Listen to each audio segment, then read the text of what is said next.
매일 성경 묵상을 돕는 해설 가이드입니다. 안녕하세요. 묵상 코치입니다.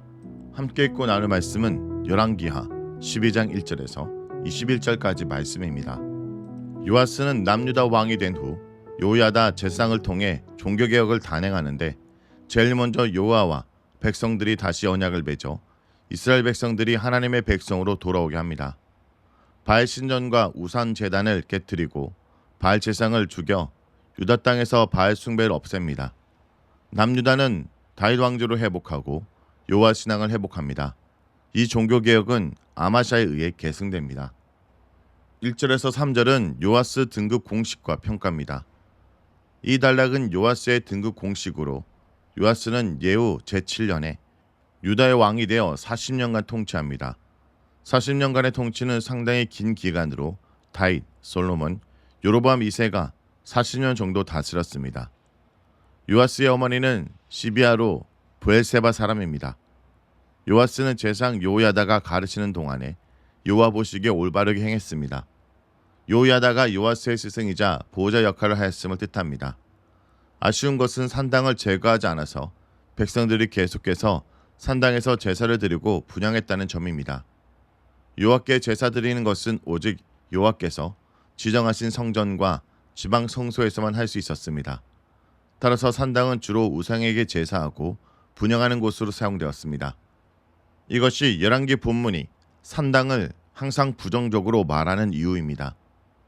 4절에서 8절은 성전을 수리하라는 요아스의 명령을 따르지 않는 제사장들에 대해서 말합니다. 요아스는 왕이 된 후에 성전 수리 공사를 주도합니다. 요람과 아하시아 왕은 아합 왕과의 영향을 받아 여호와 신앙에서 멀어졌고 대신 바알 신당을 짓고 제단을 만드는 등 바알 숭배에 열심을 내었습니다. 그 결과 예루살렘 성전은 제대로 관리되지 않았습니다. 여호와 신앙에 열심을 내던 요아스는 예루살렘 성전을 수리하여 예배를 회복하려 하였습니다. 이것은 11장부터 이루어진 유다 종교개혁의 절정이자 마지막 과제였습니다. 여기서 성전에 거룩하게 드리는 모든 은, 즉 헌금의 종류가 등장하는데 사람이 통용하는 은은 출애굽기 30장 12절에서 생명의 속전으로 언급된 성전세입니다. 몸값으로 드리는 은은 레위기 27장 2절에서 언급된 사람의 값을 여호와께 드리기로 서원한 값을 말합니다. 마지막으로 마음에서 우러나서 드리는 돈이 있습니다. 5절에서 제사장들이 각각 아는 사람에게서 받으라고 하는데 여기서 아는 사람은 재무 담당관을 말하는 간용고입니다. 요아스는 성전에서 걷는 각종 세금과 헌금을 받아서 성전을 수리하라고 제사장들에게 명하였습니다. 하지만 요아스 왕 23년이 되도록 제사장들은 성전 수리를 하지 않았습니다. 요아스가 언제 성전 수리를 명령했는지 알 수 없지만 상당 기간 동안 제사장들은 요아스의 명령을 수행하지 않았던 것이 분명합니다. 제사장들이 성전에 들어온 돈으로 성전 수리를 하지 않는 이유는 언급되지 않습니다. 다만 제사장들이 자신들의 몫을 챙기느라 성전 수리비를 남기지 않았던 것 같습니다. 원래 성전세는 제사와 성전 관리를 위해서 사용됩니다. 하지만 당시는 이런 용도보다는 제사장들이 개인적으로 사용했던 것 같습니다. 제사장에게 맡겼던 성전 수리가 제대로 되지 않자 요아스는 대제사장 요야다와 제사장들을 불러 성전 수리를 하지 않는 것에 대해 질책하고 제사장들에게 재무 담당관에게서 돈을 받지 말라고 명령합니다. 이것은 제사장들이 성전 수입에 손댄 것을 금지한 것입니다. 왕이 대제사장과 제사장을 불러 제사장들이 성전 수입에 관여하지 말라고 명령한 것을 보면 요아스 왕의 왕권이 매우 강화되었다는 것을 알 수 있습니다. 요아스가 예루살렘 성전 수리에 상당히 관심을 갖고 중요한 일로 생각하고 있다는 것도 보여줍니다. 왕의 명령을 들은 제사장들은 성전 수입과 성전 수리에서 손을 떼는 것에 동의합니다. 이제 이들은 성전 수입에 대한 권리도 성전 수리에 대한 책임도 갖지 않게 되었습니다. 제사장의 권한은 점점 약화되고 왕의 권력은 점점 강화되었습니다. 9절에서 16절은 성전에 드린 은으로 성전을 수리하는 내용입니다. 왕이 결정하자 여호야다는 상자를 가져다가 뚜껑에 구멍을 뚫어 제단 곁에 두었습니다. 성전으로 가져오는 모든 돈을 문지키는 제사장들이 받아 그 상자에 다 집어넣었습니다. 돈이 모이면 왕의 서기와 대제사장이 성전에서 받은 그대로 자루에 넣어 묶은 뒤에 저울에 달아 계산하였습니다. 그 돈을 그대로 성전 관리하는 사람들에게 주면 그가 성전을 수리하는 목수들과 건축자들과 미장이와 석수에게 주었고 또 필요한 물품들을 사는 데 사용하였습니다. 11절에서 13절에 성전 수리를 위해 모인 돈이 얼마나 꼼꼼하고 적절하게 지출되었는지를 보여줍니다. 이런 긴 목록은 성전을 수리하는 데 많은 돈과 일꾼들이 필요했다는 것을 말해주며 동시에 성전이 오랫동안 방치되어 수리할 것이 얼마나 많았는지를 보여줍니다.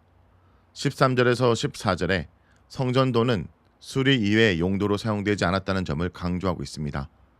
15절에서는 성전 수리를 맡은 간원에 대한 평가가 나옵니다. 그는 매우 믿을만하여 맡긴 돈에 대해선 전혀 신경 쓸 필요가 없었습니다. 이런 모습은 성전 수리 비용을 주었지만 자신들이 사용하느라 성전 수리를 하지 못한 제사장들의 불성실함과 대조를 이룹니다. 대상 요야다는 요하를 잘 섬기는 인물이었지만 일반 제사장들은 요야다만큼 요하를 섬기는데 성실하지 않았고 나태했던 것입니다. 제사장들의 기강이 흐트러졌기에 요아스가 대상을 직접 불러 이들이 수리하는 것을 못하게 하고 다른 사람들에게 맡긴 것입니다. 요아스와 요야다의 종교개혁이 완전하지 못했다는 것을 보여줍니다. 일반 제사장들은 요하를 섬기는 것이 회복되면서 점점 재물이 늘고 수입도 많아지고 권위도 회복되자 그 번영의 열매에 젖어 정작 자신들이 섬겨할 여호와께는 소홀했던 것을 알 수 있습니다. 16절에서는 제사장들의 몫을 언급하는데 요아스는 원래 제사장의 몫인 속죄제와 속건주의 은을 제사장 몫으로 돌렸습니다. 제사장들이 지나치게 재물을 취하는 것을 막고 그 대신 율법이 정하는 적절한 몫을 갖게 한 것입니다. 17절에서 18절은 아람왕 하살에게 공물을 바친 요아스에 대한 내용입니다. 요아스 때 아람왕 하사엘이 가드를 점령하고 예루살렘까지 쳐들어오려고 했습니다. 이 시기에 아수르가 아직 남쪽까지 힘을 발휘하지 않았기에 아람의 국력이 가장 강성하였습니다. 따라서 요아스는 하사엘이 예루살렘으로 오지 못하도록 하살에게 공물을 바쳤고 하사엘은 그 공물을 받고 돌아갔습니다. 이때 요아스가 하살에게 준 공물은 예루살렘 성전에 있던 여호와의 성물들이었습니다. 본문이 유다왕 여호사밧 때부터 요아스 때까지 모아두었던 성물과 금들을 모두 하살에게 주었다 말하는 것을 볼 때 유다가 매우 절박한 상황에 놓여 있었음을 알 수 있습니다. 하지만 요아스는 이 위기에서 여호와께 부르짖고 도움을 구하기보다는 여호와의 전에 제물을 내주는 손쉬운 방법을 택했습니다. 요아스가 요야다의 가르침을 받을 때는 여호와 보시기에 바르게 살았지만 왕권이 강화되고 요야다의 영향력에서 벗어나면서부터는 여호와께 대한 신앙도 약화되었던 것입니다. 19절에서 21절은 요아스의 죽음입니다. 결국 요아스는 자신의 신복들의 반란으로 밀로 궁에서 살해당합니다. 그가 왜 신복들의 반란으로 죽임을 당했는지 알 수 없지만 말년에 여호와를 온전히 의지하지 않고 여호와의 성전 기명을 하사엘에게 갖다 바친 것과 무관하지 않을 것입니다. 요아스는 반란자의 손에서 살아남아 왕이 되었지만 결국 반란자의 손에 죽는 기구한 삶을 살았습니다. 요아스의 죽음은 유다의 종교개혁에 한계가 있었음을 말해줍니다. 오랜 우상 숭배와 그릇된 여호와 경배에 대해 종교개혁을 단행하고 성전을 수리하였지만 산당의 잔존에서 보듯이 이교적인 것이 여전히 유다 땅에서 맹위를 떨치고 있었으며 그것이 결정적 순간에 영향을 미쳐 여호와를 의지하기보다는 돈과 권력이라는 세상적인 방법을 의지하게 만든 것입니다. 요아스의 아들 아마샤가 왕위에 올라 다윗 왕권은 계속 이어집니다. 하나님의 자비가 그치지 않은 것입니다. 성도 여러분, 요아스의 생애는 나쁘지 않았지만 온전하지도 않았습니다. 처음에는 잘했지만 끝이 좋지 않았습니다. 제사장 요야다의 교훈을 받는 동안은 정직히 행했지만 산당들은 제거하지 못했습니다. 요야다가 죽자 그의 아들 스가랴가 전한 하나님 말씀을 거절하고 도리어 그를 죽였습니다. 은혜를 원수로 갚는 요아스 역시 두 신복의 배신으로 최후를 마감합니다.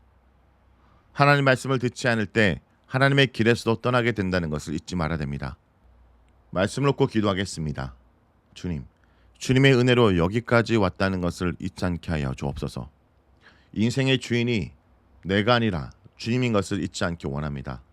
주님을 온전히 따르기 위한 결정에도 불구하고 여러 가지 반대와 어려움이 있더라도 그 길을 묵묵히 가는 주의 백성이 되게 하여 주옵소서. 예수의 이름으로 기도합니다. 아멘.